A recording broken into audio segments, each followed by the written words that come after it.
it's Rena again. I'm still on my filming kick, trying to get enough videos in to fill up the time when I'm gone on vacation / research tripping, I guess. And I wanted to do a video on products I regret purchasing. I've been mostly talking about things that I really enjoy, and I like to try and keep it positive, and even if I don't love something, I can find, something I do like about it, like with the Jeffree Star Beauty Killer palette. I really like the shade Princess, so I can always find a little something that I like about a product.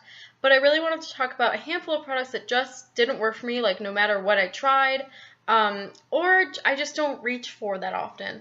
So I have some over here and some over here, and I'm just going to be grabbing back and forth. Some of these are really high end, some of them are lower end, some are mid-range. So I guess we'll just jump right on into it. And the first thing I have is Darling Girl Glitter Glue. My tube looks kind of disgusting because the sticker peeled off. So we're just kind of left with like this gross stickery leftoverness. This, I don't know, I don't think I used this much. See if you can see like where it stops. I know I didn't use this much, but maybe the tube just wasn't full when I got it. This is just a little too thin for me. Every time I use this, my eyeshadow would crease, and it just didn't last as long as it does when I use Pixie Epoxy, which is a very comparable product to this. It is a glitter adhesive, as the name would suggest, glitter glue. But it's just a little too thin. Like, I don't know if you can tell, it's really, really thin. And because of that, it takes a while to dry, and I just don't feel like it grabs the sparkle and color as much as Pixie Epoxy does. Now, this is not an expensive product by any means, so I don't feel bad if I just end up tossing it. But, yeah, it's just not as good as Pixie Epoxy to me, so that's why it's in my, regrets. So let's see what's next. I have this Wink Color Mascara from Butter London, and it's in blue. I love this color. I've always wanted a colored mascara, especially one that is in this beautiful royal blue shade. It looks like this on the inside. It's a pretty thick formula. I don't know if you might even be able to see on the brush how thick it is. If I can try and give you a rough little swatch of the color. It just doesn't show up on my lashes, and I realize I have dark hair and dark eyelashes, but I just thought it would show up a little bit more. I really don't think I should need to have to use like a eyelash primer or anything like that, or a white mascara before putting this on. So I was a little bit disappointed. I didn't end up spending much on it. I got it at Marshall's, I think, for like $3 maybe. So not a bad price point considering it's from Butter London. Just, not something I reach for. I'm not upset that I spent the money. I'm just upset that it didn't like live up to my expectations. So next thing is the Kat Von D Tattoo Concealer, or Locket Concealer. That's what it is. And this is in the shade Light 18. It's a little too dark for me. It might be funny thinking, wow, you used so much of that, but you really regretted it. I regret not looking for another concealer earlier. I used this for a long time because I thought, oh, it's Kat Von D, this is probably going to work the best. I have dark under eye circles. This will be the best because it's supposed to cover tattoos and everything. And it just didn't. It just felt cakey under my eyes. It was a little thick. And it just isn't the right color for me in the first place for what I was going for brightening. So I just regret not getting another shade, like not returning it for another shade when I still could have, and for using it all up. Basically, there's still a good amount left, and before I looked for another concealer. So that's why that one's in here. The next thing I have is a NYX lip liner pencil, and this is in the shade Prune. This one is just pretty dry. It's kind of pretty dry when you try and put it on. And I honestly have like two other pencils similar to this. I have MAC's Night Moth, and I also have OCC's, oh my gosh, Black Dahlia. So if I'm going to reach for a color like this, I'm going to go for Black Dahlia, which is very close.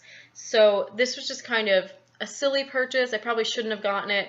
I can't remember if I got this one before OCC or not, but I do regret purchasing it just because it is so drying. Then I have a lipstick that has really awesome packaging, but it just doesn't live up to like my expectations, I guess. And it's the Lunatic Cosmetic Lab Apocalypsticks in Bruja. It's the Spanish word for witch. And it's a cute little like bullet packaging, really adorable. Although it does feel a little bit cheap, but they are a indie brand, so it's kind of expected. But I think it's just adorable packaging. You open it up, and it kind of feels cheap twisting it up as well. This is the color, Bruja, and I'll swatch it for you guys. It's right there, and my issue is just that it is so sheer. I mean, it doesn't look that sheer, but when I put it on my lips, I expected it to be more opaque, and it's just kind of like a moderate coverage. And because of that, it feels like it goes away in like 2 seconds. Like, I feel like I'm not wearing anything shortly afterwards, and that's just, I don't know, I was expecting it to last a lot longer and just kind of have a higher impact pigmentation. I don't necessarily regret the money I spent, because I took a Dolls Kill survey, and I was able to get a $15 gift card for their website, so I only paid shipping for this, basically, like $6. So I'm not too upset. It's normally, I think, an $18 lipstick, so basically got 60% off, I think, if I did that math right in my head, if you want to look at it that way, or you can look at it as me just paying for shipping. But yeah, it's just not something I can see myself reaching for now when it's just so sheer on me. Okay, 2 more lipsticks, and they are both from MAC. This is from the Kelly Osbourne collection. Beautiful packaging. I have another lipstick from the collection that's one of my favorites, so it's kind of like, eh. And it's Riot House. This looks like so silly, like next to my skin tone. Like, why did I think this would look good on me? I thought I could fix it with lip liners, and it's just, it's not even the color, to be honest. It's the texture. It's a matte, I believe. Yep, it's a matte. And it feels creamy when I put it on my hand, but when I put it on my lips, it accentuates every single lip line, any little bit of dead skin, which even if I've just exfoliated, it still looks terrible. It looks like concealer lips. And I just can't, but I don't want to get rid of it because of the limited edition packaging. It's lavender, it's gorgeous. It's the struggle, man. It's just it's the struggle. The next one is another MAC, and it's another limited edition one. It's from their Viva Glam line. I want to say up front, I do not regret purchasing this lipstick because, 1, all the proceeds go to the MAC AIDS Fund, which is amazing, and number 2, it's Lady Gaga, and I love Lady Gaga. So, the color, however, and mine's pretty beat up, just to warn you, pretty beat up. The color is terrible for me, like, no. Man, it's just, I don't know what I was expecting. It's right there. I have the first Lady Gaga color, and I loved it. And I thought, you know what? I'm gonna buy the set for Christmas. I was like, it's gorgeous. You get both. You know, I'm gonna do it. And no, it just looks awful on me no matter what I do. So that's a big fail. Texture is lovely. Formula is lovely. Color is not. I have 2 Naked palettes. Naked 2 looks like this.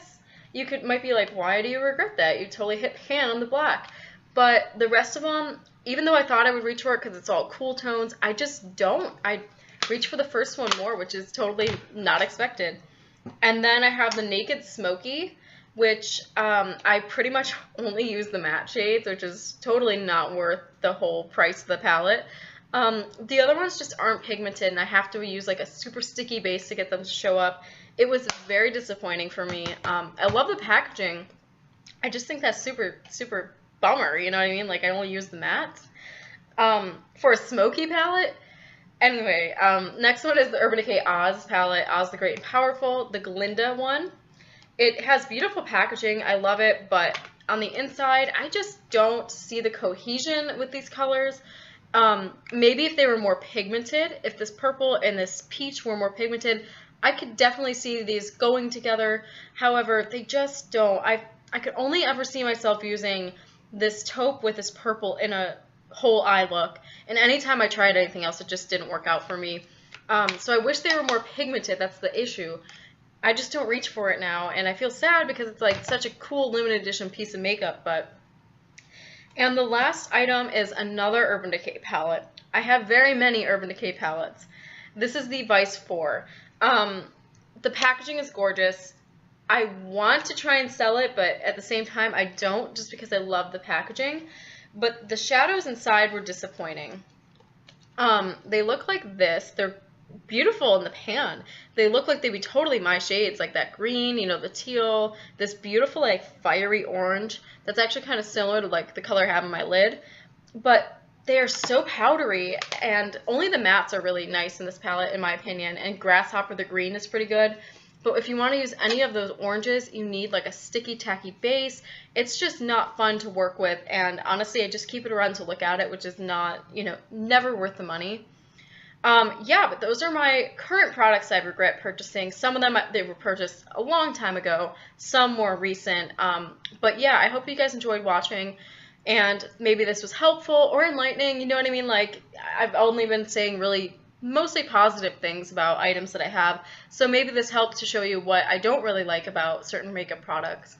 So yeah, if you like the video, give me a comment, like, and subscribe if you haven't already, and I will see you guys later.